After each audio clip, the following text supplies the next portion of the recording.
السلام علیکم ورحمۃ اللہ وبرکاتہ۔ ناظرین گرامی، آپ دیکھ رہے ہیں YouTube channel ever green knowledge اور میں ہوں ڈاکٹر عابد نواز۔ ناظرین، امید ہے کہ آپ سب خیریت سے ہوں گے اور ہمارے اس چینل کو سبسکرائب کر چکے ہوں گے، اور اگر ناظرین ابھی تک آپ نے ہمارے اس چینل کو سبسکرائب نہیں کیا تو ہماری یہ ویڈیو دیکھنے سے پہلے آپ ہمارے اس چینل کو سبسکرائب کر لیجئے تاکہ آپ کو ہماری آئندہ آنے والی تمام ویڈیوز ملتی رہیں۔ ناظرین گرامی، ہم ثنائے معنوی کی مختلف جو اقسام بیان کر رہے ہیں، اور آج ہم جس صنعت کا ذکر کریں گے وہ ہے صنعت مبالغہ۔ ناظرین، صنعت مبالغہ سے مراد یہ ہے کہ کلام میں کسی چیز کو بڑھا چڑھا کر پیش کرنا، یہ صنعت مبالغہ کہلاتا ہے، یعنی ایگزیجریشن۔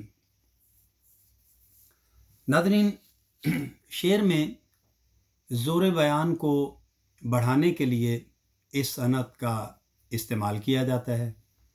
شاعر اپنے کلام کو پر اثر اور زوردار بنانے کے لیے ایسے الفاظ استعمال کرتا ہے جو بات کو اس کے اصل مقام سے بڑھا کر زیادہ بلندی تک لے جاتی ہیں۔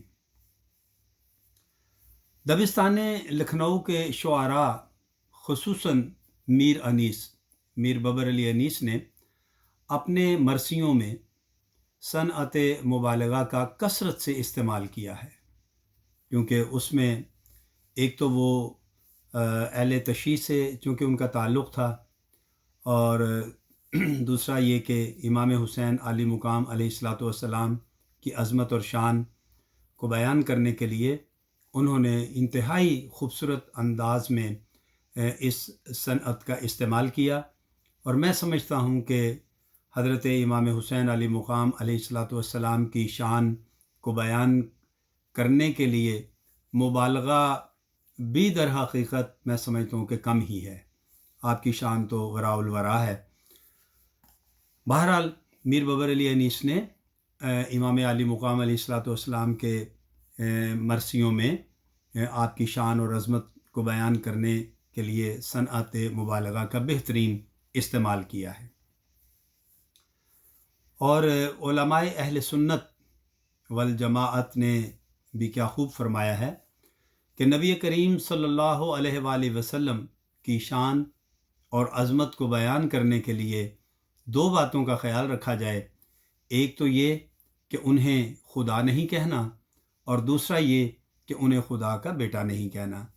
اس کے علاوہ جو بھی شان اور عظمت نبی کریم علیہ الصلاۃ والسلام کی بیان کی جائے وہ بالکل درست ہے، کیونکہ نبی پاک علیہ الصلاۃ والسلام بذات خود اپنی تعظیم اور ادب اور محبت اور عشق کو پسند فرماتے ہیں، اور خود اللہ تعالیٰ کی بھی یہی رضا اور خوشی ہے کہ اللہ جل شانہ کے پیارے حبیب لبیب صلی اللہ علیہ وآلہ وسلم کی شان اور عظمت کو نہ صرف بیان کیا جائے بلکہ ان سے بے پناہ محبت کی جائے۔ اس کی میں ایک مختصر سی دو مثالیں بلکہ پیش کرنا چاہتا ہوں۔ ایک تو یہ کہ جب حضرت سیدنا ابوبکر صدیق رضی اللہ تعالیٰ عنہ نماز پڑھا رہے تھے تو نبی پاک علیہ الصلاۃ والسلام تشریف لے آئے، جبکہ وہ آقائے دو جہاں علیہ الصلاۃ والسلام کے مصلی پر کھڑے ہوئے تھے، تو نبی پاک علیہ الصلاۃ والسلام کو دیکھ کر آپ پیچھے تشریف لے آئے، باوجود اس کے کہ نبی پاک علیہ الصلاۃ والسلام نے انہیں نماز جاری رکھنے کا اشارہ فرمایا، لیکن اس کے باوجود آپ پیچھے تشریف لے آئے۔ اور دوسری وہ مثال کہ جب حضرت علی کرم اللہ وجہہ الکریم نے صلح حدیبیہ کے موقع پر جب کفار نے اعتراض کیا کہ نبی کریم علیہ الصلاۃ والسلام کے نام کے ساتھ جو ہے وہ رسول اللہ صلی اللہ علیہ وآلہ وسلم کا صیغہ لکھا ہوا ہے، لہذا یہ کاٹ دیا جائے، اسے مٹا دیا جائے، تو حضرت علی کرم اللہ وجہہ الکریم نے باوجود اس کے کہ نبی پاک علیہ الصلاۃ والسلام نے ارشاد فرمایا کہ اے علی رضی اللہ تعالیٰ عنہ، آپ اسے مٹا دیجئے، لیکن آپ نے نہیں مٹایا۔ اب ناظرین بظاہر ان دونوں واقعات میں تو یہ دکھائی دیتا ہے کہ حضرت ابوبکر صدیق رضی اللہ تعالیٰ عنہ اور حضرت علی کرم اللہ وجہ الکریم نے نبی پاک علیہ الصلاۃ والسلام کی حکم عدولی کی ہے، لیکن در حقیقت یہاں اس حقیقت کو آشکار کیا آپ دونوں حضرات نے کہ وہ حکم یا وہ حکم عدولی جس میں اپنے بزرگ کی، اپنے بڑے کی یا اپنے کسی محبوب کی کا ادب اور تعظیم مقصد ہو، وہ حکم عدولی نہیں کہلاتی۔ تو بہرحال بات ہم یہ بیان کر رہے تھے کہ نبی پاک علیہ الصلاۃ والسلام کی شان عظمت بیان کرنے کے لیے ہم غلو سے جتنا بھی کام لیں وہ کم ہے۔ تو ناظرین یہ جو صنعت مبالغہ ہے اس کی 3 اقسام ہیں۔ پہلی قسم کو کہتے ہیں تبلیغ، وہ مبالغہ جو عقل اور عادت دونوں کے قریب ہو اسے تبلیغ کہتے ہیں۔ مثلا کسی مجمع میں، کسی اکٹھ میں آدمیوں کی کثیر تعداد کو ظاہر کرنے کے لیے اکثر کہا جاتا ہے کہ وہاں پر ہزاروں کا مجمع تھا۔ گنتی کے اعتبار سے چاہے وہاں 1000 آدمی بھی نہ ہوں، لیکن یہ مبالغے کی وہ قسم ہے جسے تبلیغ کہا جاتا ہے۔